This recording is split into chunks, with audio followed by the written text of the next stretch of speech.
마지막 시대에 하나님이 교회를 갱신하고 또 이 시대를 개혁하기 위한 방법의 두 가지가 늘 얘기했듯이 개혁의 사람들을 일으키시고 또한 그들을 통하여 진리를 발견케 하신다라는 얘기를 늘 해드렸습니다. 오늘날에 정말 그런 사람들이 필요해요. 특별히 이 교회 개혁을 해야 할 마지막 시대에는 더더욱이나 마찬가지. 그런데 어떤 사람들을 하나님이 기뻐하실까? 또 어떤 사람들을 하나님이 사용하기를 원하실까? 우리가 이제 그런 면들을 좀 관심 가지면 좋겠어요. 특별히 젊은 사람들 중에 또 뜨거운 심장을 가진 사람들, 그런 사람들이 많이 일어나면 좋겠죠. 그래서 부패하고 변질되고 타락하고 세속화되어 있는 그런 교회나 그러한 종교, 그러한 시대적인 문화, 그런 것들을 개혁할 수 있게 되면 얼마나 좋을까. 그러면 하나님이 단순히 젊다고 힘있다고 쓰시느냐, 그것만은 아니죠. 우리가 좀 더 우리가 그런 면들을 좀 생각을 했으면 좋겠어요. 우리가 이제 오늘 본문 말씀이 개혁 성경에 이제 마태복음에 흔히 우리가 이제 침노하는 자 이런 얘기를 우리가 많이 하잖아요. 11장 12절에 보면 세례 요한의 때부터 지금까지 천국은 침노를 당하나니 침노하는 자는 빼앗느니라 이렇게 해서 천국은 침노를 당한다. 이런 얘기를 하고 있습니다. 근데 이 얘기를 우리가 이제 이해를 좀 하려면은 두 가지 관점에서 좀 보겠습니다. 첫째는 이 마태복음의 신학적 특징을 좀 보겠는데요. 우리는 이렇게 한마디로 말할 수 있어요. 마태복음은 뭐 여러 가지 관점에서도 볼 수 있겠지만은 예수님이 오셔서 이 종교의 영으로 무장된 바리새인들과의 충돌, 이런 면들을 우리가 또 한편으로 살펴볼 수 있겠어요. 다른 데에서는 잘 나타나지 않는데 특별히 여기 이 마태복음에서 그러한 예수님의 사역의 실체들을 좀 볼 수가 있어요.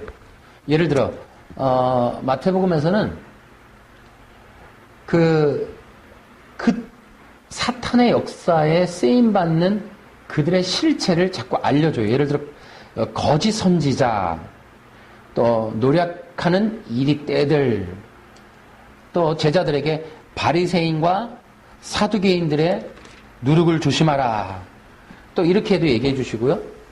마태복음 13장에 가면은 이제 씨 뿌리는 비유, 가라지 비유를 설명하실 때 밭은 세상이요 좋은 씨는 천국의 아들들이요 가라지는 악한 자의 아들들이요 가라지를 뿌리는 원수는 마귀요. 이렇게 해서 이 알곡과 가라지가 있고 그 알곡은 누구고 가라지는 누구다 라는 이야기를 통해서 그 당대에 예수님을 배척하고 대적하고 예수님이 오실 길을 가로막았던 그 거짓 종교인들에 대한 실체를 드러내세요. 물론 이제 21장에서도 비유를 통해 그 종교인들을 꾸짖죠. 그랬더니 그 비유를 듣고 그걸 자기들에게 하는 말인 줄 알고 예수님을 또 공격하려고 하죠. 근데 23장에 가면은 더 이제 구체적이 돼요. 한번 보세요. 23장, 마태복음 23장에 가시면,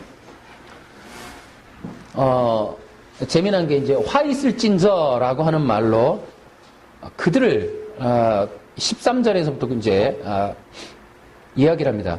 화 있을진저 외식하는 서기관들과 바리새인들이요. 아예 대놓고 이제 그들의 실체를 드러내버린단 말이에요. 또 15절에 화 있을진저 외식하는 서기관들과 바리새인들이요. 또 23절에 화 있을진저 외식하는 서기관들 바리새인들이요. 계속해서 얘기한단 말이에요. 그래서 그들이 실체가 누군지 그래놓고는 아예 대놓고 33절에 뭐라고 그래요? 뱀들아, 독사인 새끼들아.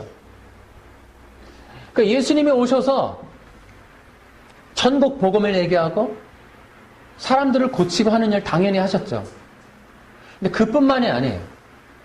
이미 예수님이 오셔야 할 당대 그때에 그 시대를 장악한 거짓된 종교인들, 거짓된 바리새인들에 대해서 예수님이 그들을 드러내시고 또 그들의 거짓된 종교를 통한 이 사탄의 역사를 하나님께서 드러내고 계시다.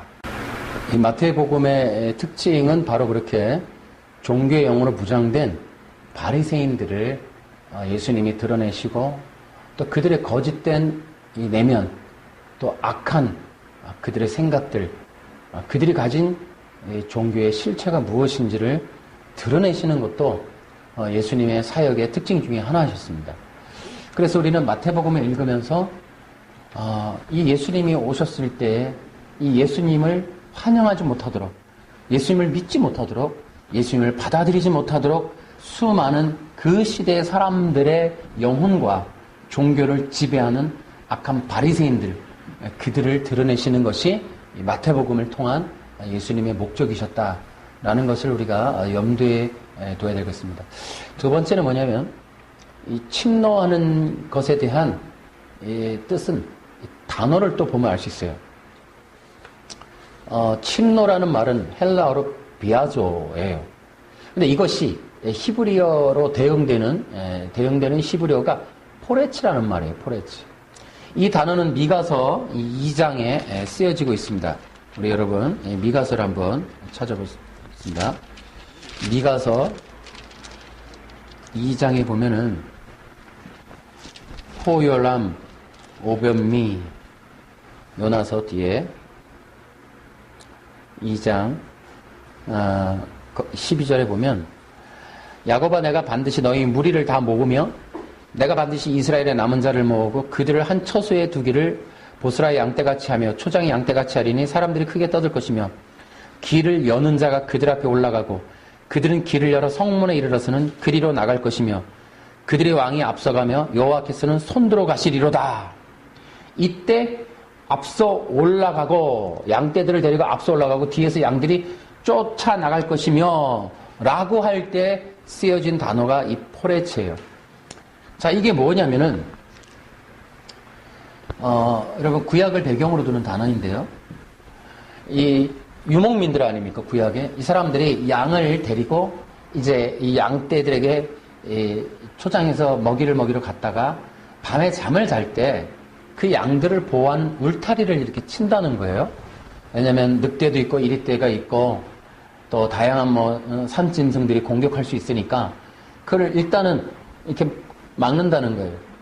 그래 놓고는 아침이 돼서 그 양들을 다시 그 우리에서 나와서 또 가야 할 길로 가게 되었을 때 어떻게 하냐면 그 문을 열어놓고 저쪽 앞에 가서 주인이 손짓을 하고 그 양들이 나오도록 유도를 하는 거예요. 그럴 때 그 양들이 나가는데 이 양들이 무지해서 짐승이니까 질세대로 나가는 게 아니라 마구 쏟아져 나가는 거예요. 그래서 어떻게 하냐면 그 울타리가 부서질 정도로 그 양들이 우르르 빠져나온다는 거예요. 그럴 때 양의 문을 통과해서 밖으로 터질 듯 달려나가는 양들의 모습을 보고 포레츠라는 단어로 이렇게 사용한다는 거예요.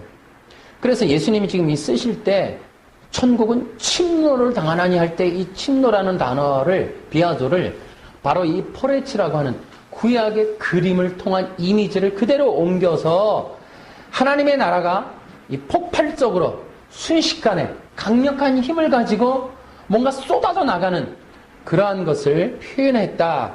이렇게 기록되어 있습니다.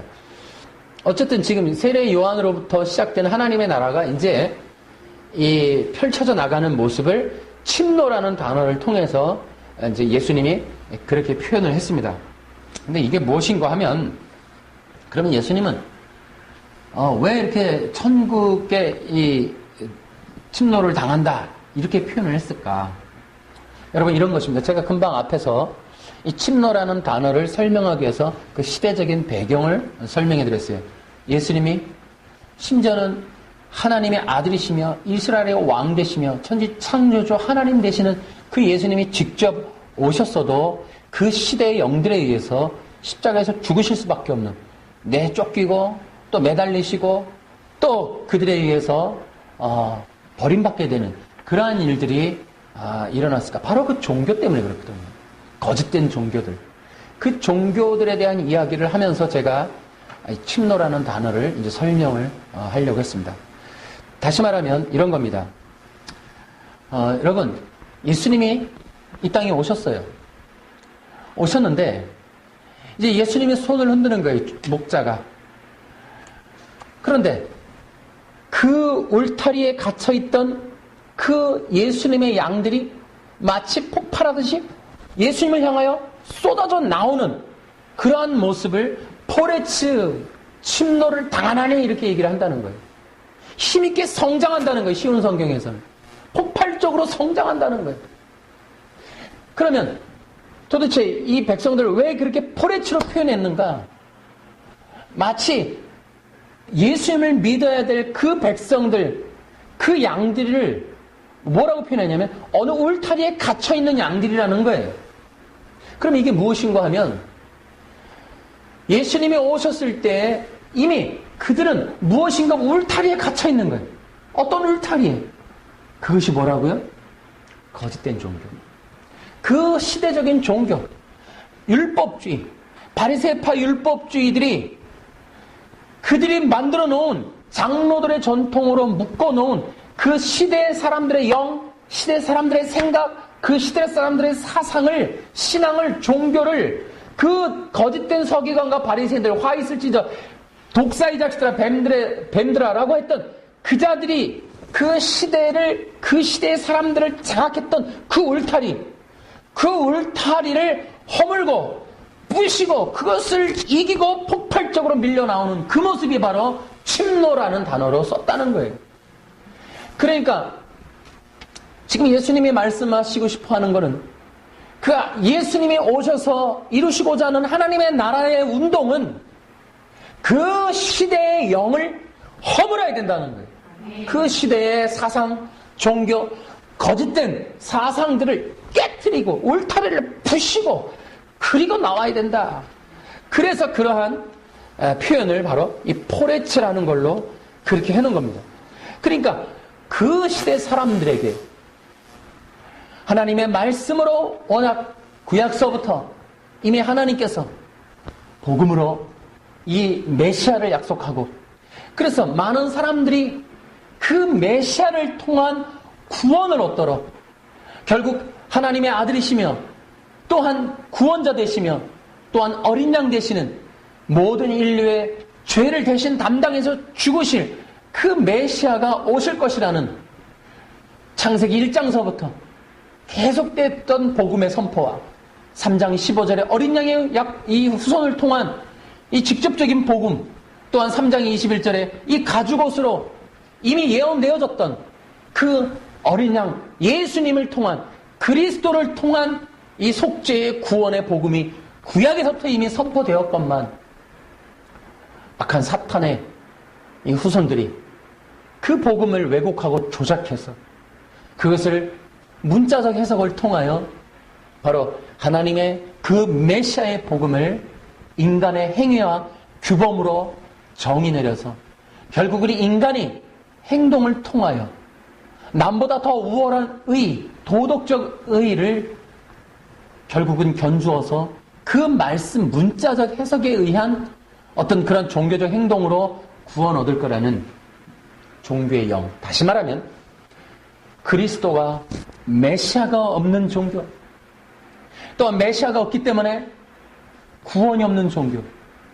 구원을 필요로 하지 않으니 죄라는 것도 없고 죄가 없으니까 죽음도 없고 죽음도 없으므로 지옥, 천국이 없고 그러므로 이 땅 지상 낙원 오직 육체 영생 이 땅에서 이 세속적 성공, 행복만을 추구하는 그러한 종교로 인본주의 종교로 완전히 변질시켜버린 그 상태의 종교로 그 뭇백성들을 가두어 놓은 그 울타리를 부시고서야 드디어는 예수님을 만날 수 있다라는 것으로 포레츠라는 단어를 사용하신 겁니다.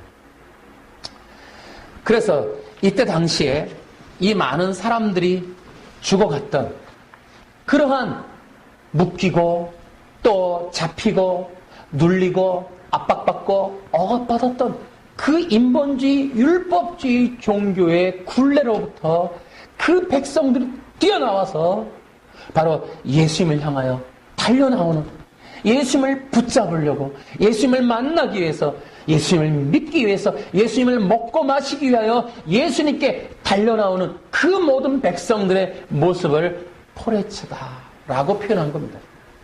이것이 하나님 나라의 일들이에요. 그러므로 여러분, 하나님 나라의 일의 첫 번째는 울타리를 부시는 겁니다. 그 시대의 종교를 넘어서야 돼요. 그 시대에 쩔었던 관습, 전통, 그들의 문화, 사상, 철학까지 부셔야 되는 거예요. 그리고서 예수님 앞에 달려나오는 그러한 일들을 통하여 바로 하나님 나라의 운동이 이루어진다라는 것을 기억해야 되겠다는 거예요. 근데 예수님이 이 마태복음을 통해서 예수님이 가지고 오신 하나님 나라의 운동의 특징들을 그런 식으로 몇 번인가 말씀을 하세요. 그러니까 예수님을 믿는다는 것이 어떤 것인지, 또 예수님을 따른다는 게 어떤 것인지에 대해서 좀 이렇게 표현하시는데요. 제가 그냥 간략하게 말씀을 드리면 마태복음 7장에는 이런 말이 되어 있어요. 좁은 문으로 들어가라. 우리 한번 찾아볼까요, 같이? 그거는 한번 찾아봅시다. 마태복음 7장 12절. 7장 13절. 14절 2절입니다. 시작. 좁은 문으로 들어가거나 멸망으로 가는 문은 넓고 그 길이 쉬워 다만 사람들이 그곳으로 들어간다. 그러나 생명으로 가는 문은 작고 그 길이 매우 좁아 그 문을 찾는 사람이 적다. 아멘. 이런 식이에요. 그러니까 예수님이 그 시대의 종교의 굴레로부터, 억압으로부터, 그 짓눌림과 영향력으로부터 정말로 그 자리에서 하나님 나라의 운동이 이루어지는 게 아니라 그것으로부터 구별되고 선별되고 또 뛰쳐나오고 그것들을 부인하고 그것들을 버리고 그것들에 대해서 얽매이지 말고 뛰어나와 예수님을 잡으라는 표현들을 이런 식으로 몇 번에 걸쳐서 하시는데, 바로 7장에서는 좁은 문으로 들어가라. 멸망으로 가는 길은 넓다. 그러나 생명으로 가는 문은 자꾸 그 길이 좁고 사람들이 찾는 사람이 없다라는, 바로 이렇게 포레츠, 침노라는 단어와 유사한 그런 교훈들을 이런 식으로 해주고 계시고, 또 예를 들어 자기 목숨, 마태복음 10장에 보면 자기 목숨을 얻는 자는 잃을 것이요 나를 위하여 자기 목숨을 잃는 자는 얻으리라. 이런 것도 비슷한 맥락의 교훈이세요. 또 우리 마태복음 16장 24절에는 또 찾아보세요. 마태복음 16장 24절에 뭐라고 되어 있어요?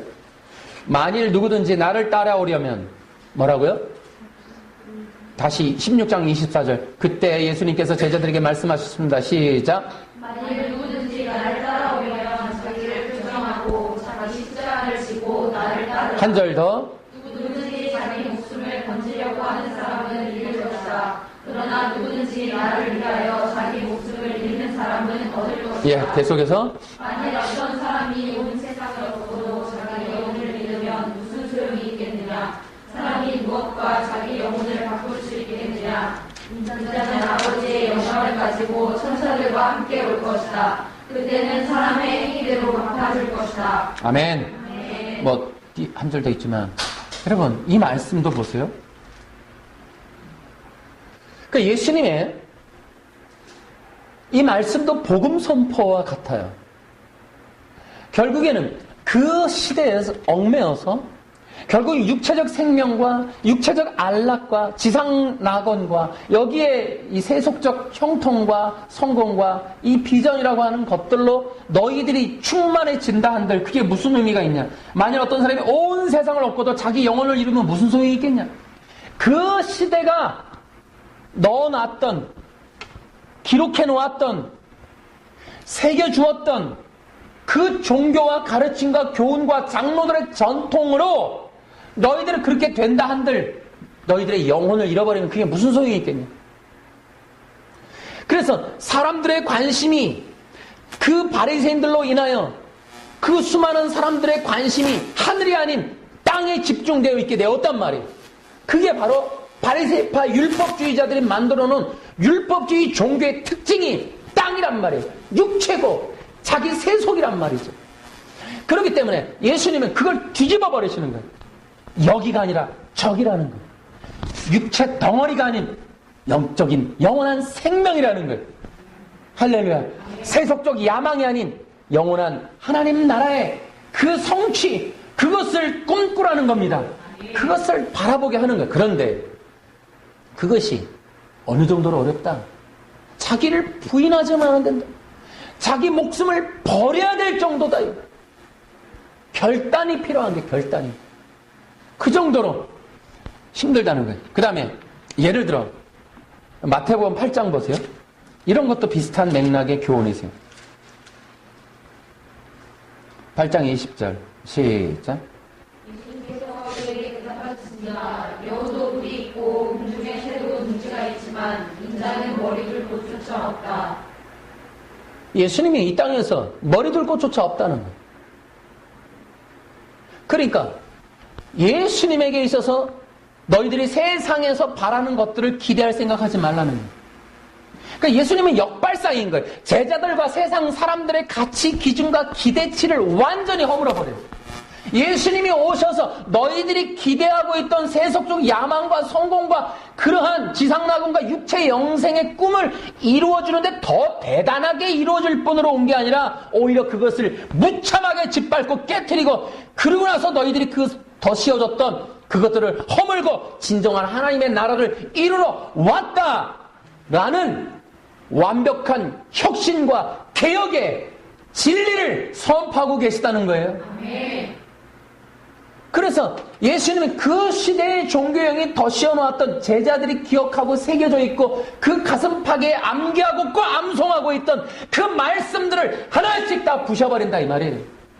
자기 축복을 위해서, 형통을 위해서, 자기 안위와 위로를 위해서 그렇게 열심히 암송했던 그 요절들을 다 허물어버리시더라 이 말이에요. 그렇게 해서 예수님은 기존의 종교 가르침, 관습, 장로들의 전통에 기반한 신앙, 그들의 열심, 그들의 회당 중심의 이러한 종교를 완전히 부셔버렸다. 그래서 예수님은 이 가르침들, 지금 읽어드렸던 그러한 가르침을 곳곳에 포진시켜서 그들의 종교의 영을 깨부시고 그 울타리를 뛰어넘어 나오라는 거예요. 자기를 부인하고 자기 목숨을 부인하고 세상 사람들이 가는 넓은 길 말고 좁은 길로 나오고 머리 둘 곳 없는 곳으로 따라 나오고 그래서 세상이 약속했던 그 비전은 내게 없지만 난 너희들에게 하나님 나라를 만나게 해줄 것이고 하나님의 영원한 생명가로 인도할 것이고 하나님의 영원한 구원에 이르게 할 것이다 라는 예수님의 진리의 선포가 바로 포레츠다라는 거예요. 이해하시겠습니까? 네.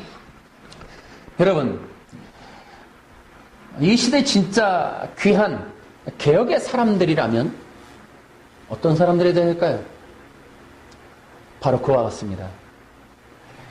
하나님이 어떤 사람들을 통하여 개혁의 일을 이루시느냐? 지식이 많은 사람, 힘이 좋은 사람, 그런 것이 아니에요. 적어도 이 땅에 있는 세속과 잘못된 율법주의와 인본주의에 쩔어 있지 않은 사람들, 그런 것들을 거부하는 사람들, 너무 자연스러운 세상의 성공의 야망들로 머리를 충만하게 채우지 않은 사람.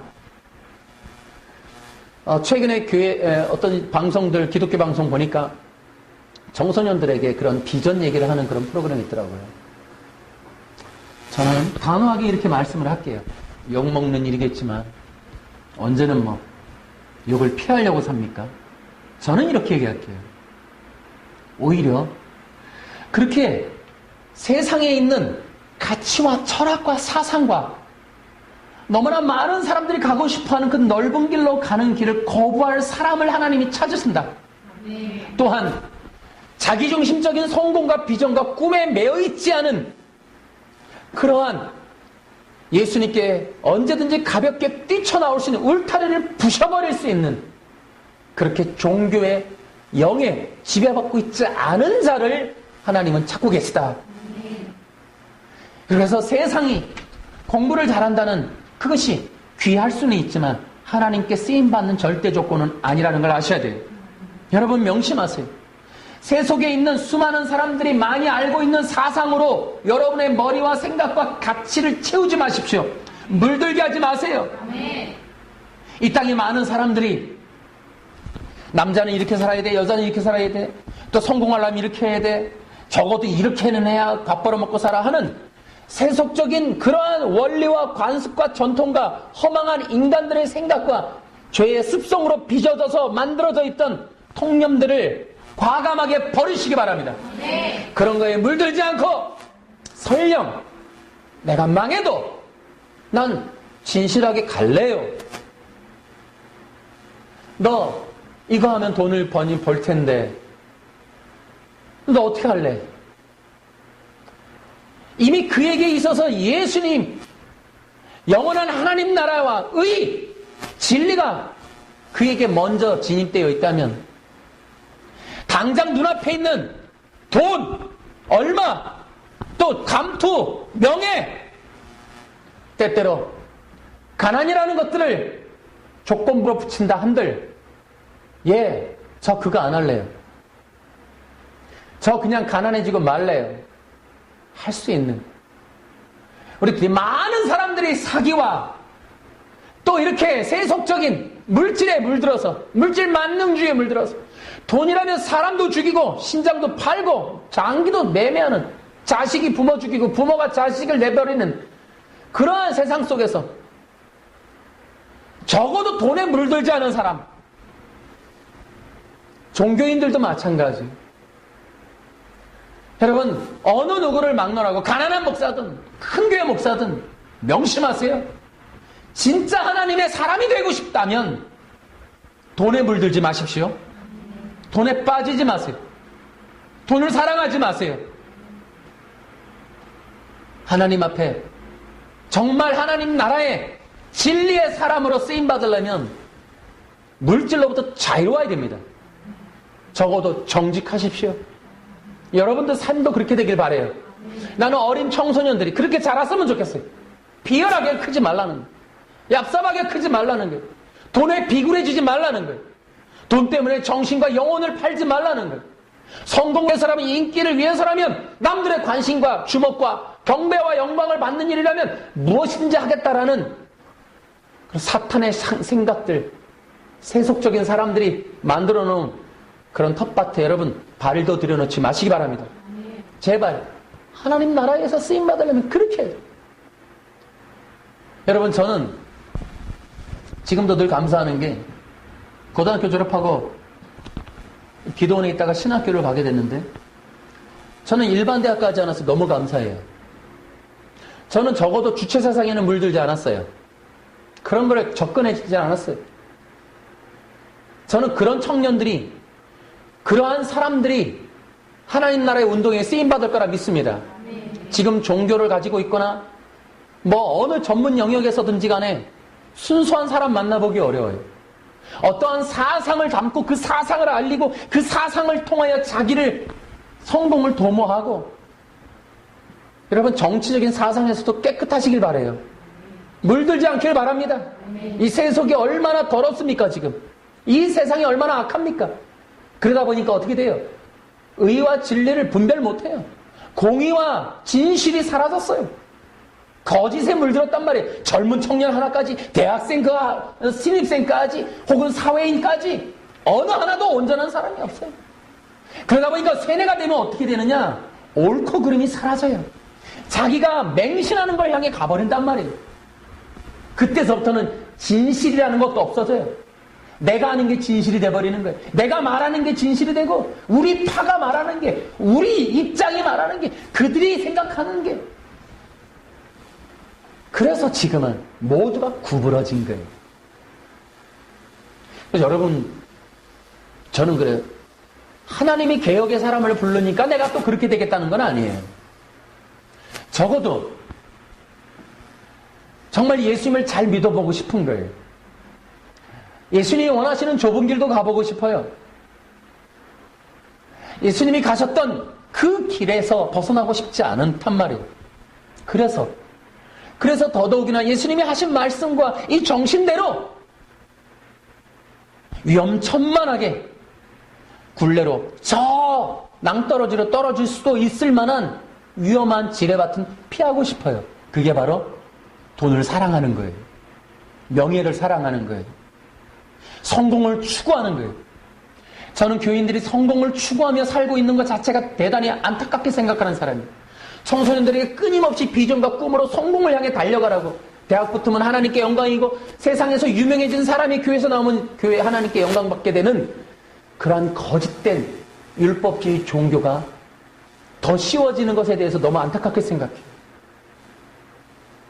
가난한 것이 부끄러워져서는 안 되고, 실제로 돈이 없는 것이 신앙이 없다는 것이 아니고, 정말로 하나님을 위해서 정직한 길로 가다가, 진실한 길로 가다가 세속의 경쟁에서 밀려날 수도 있는 거고, 세상 사람들이 야합을 해서 자기들의 비유에 맞추고 자기들의 거짓에 불법에 동조하지 않으므로 버림받게 되고, 그것으로 인해서 피해를 받고 가난해지거나 보상을 못 받거나 혹은 압박을 받고 엄청난 손해를 받는 일이 있다 해도 끝까지 그 길을 걸어갈 수 있을 정도의 거룩한 마음, 그럴 정도의 진실한 뜨거운 열정, 이런 것들을 가진 사람들이 많아졌으면 좋겠다라는 것이 제 소망이고, 또한 그러한 자들이 포레츠를 하더라는 겁니다.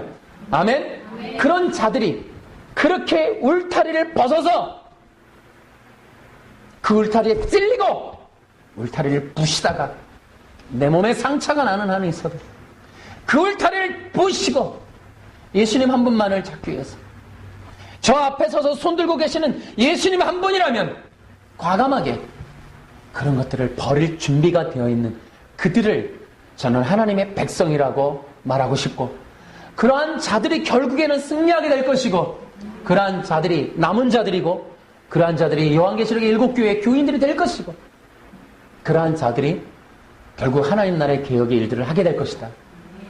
저는 때때로 한국의 이런 보이스피싱 같은 사기, 이게 젊은이들이 때로는 등록금 때문이라고 말을 하지만, 그래서 결과적으로 죄를 지었죠. 저는요, 절대화하지 않더라도 우리 교회 아이들이라 해도 차라리 대학 가지마 그러겠어요. 그렇게 더럽고 추하고 남의 눈과 남의 재산을 빼앗아서 너의 욕심을, 계획을 충족하는 일이라 해도, 그것이 아니면 너가 손해난다 해도 그러한 죄악을 저지르지 않는 가난한 길을 걸어가라고 말하겠어요. 그러한 식의 얼마나 악한 일들이 자연스럽게 자기 합리화로 버젓이 벌어지고 있는지, 이 땅에서 얼마나 죄악이 관영하고 있습니까? 그러고도 내가 무엇을 잘못했냐고 길길이 날뛰는 그런 시대에 우리가 살고 있습니다. 저는 우리 교회 청년들이나 청소년들에게 적어도 그렇게는 말하고 싶고 가르치려고 합니다. 진실하게 가자. 내가 가난한 건 주님이 책임지신다. 그 길이 아니어도 오히려 가지 말라는 길인 줄 알고 하나님이 우리를 반드시 붙잡으실 걸 확신하고 진실한 길을 걸어갈 수 있기를 저는 여러분에게 부탁드립니다. 그러므로 인해서 이제 우리는 분명한 걸 몇 가지를 제가 이렇게 말씀을 드릴게요. 여러분, 시대적 썩은 정신과 사상으로부터 도망치십시오.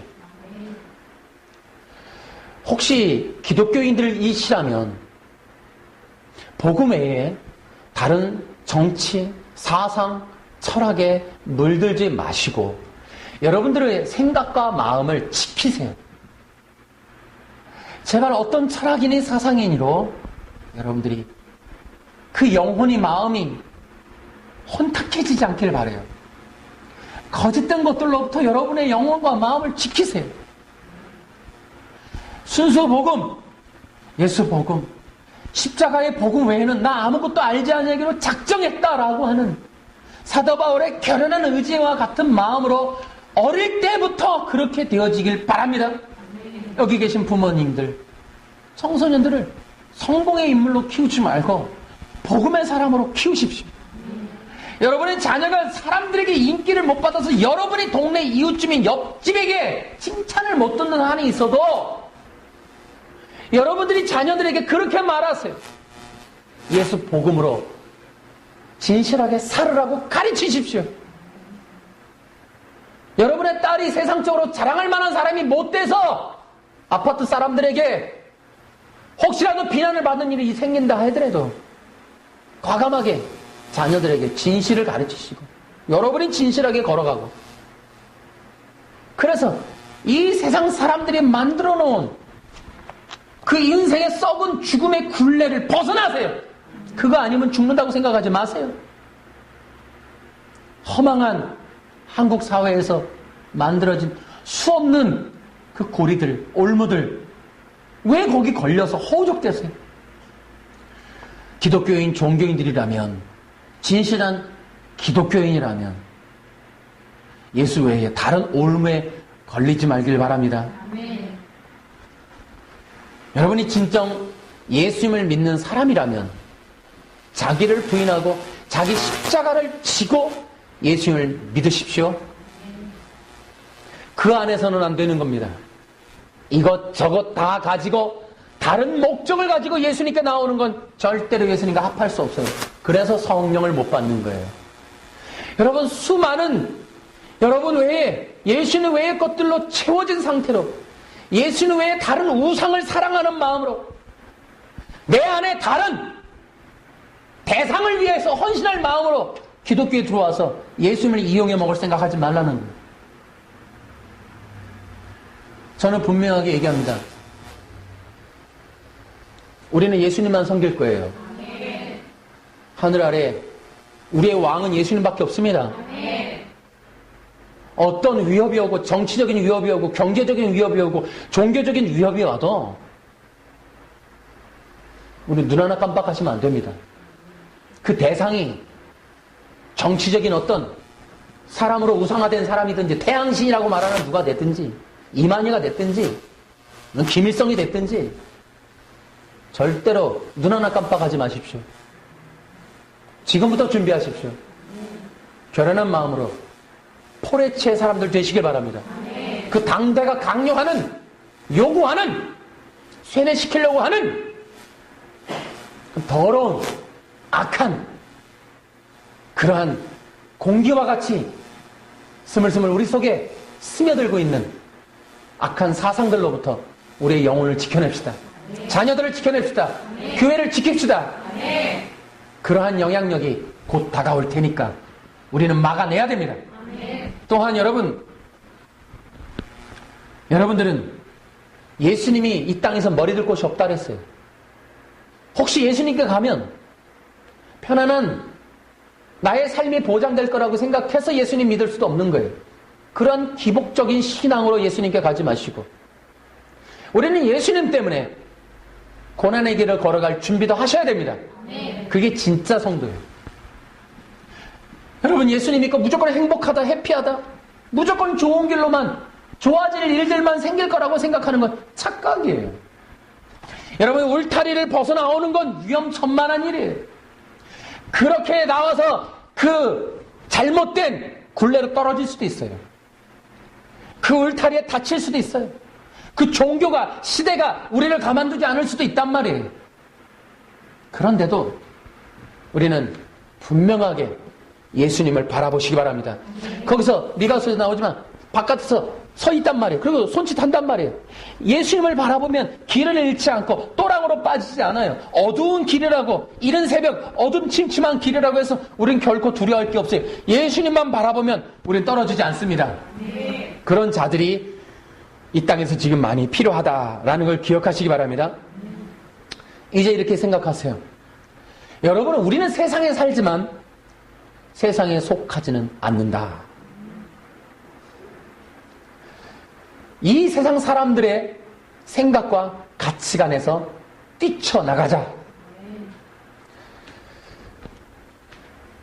인본적인 목적과 가치들로 우리를 물들이지 말자.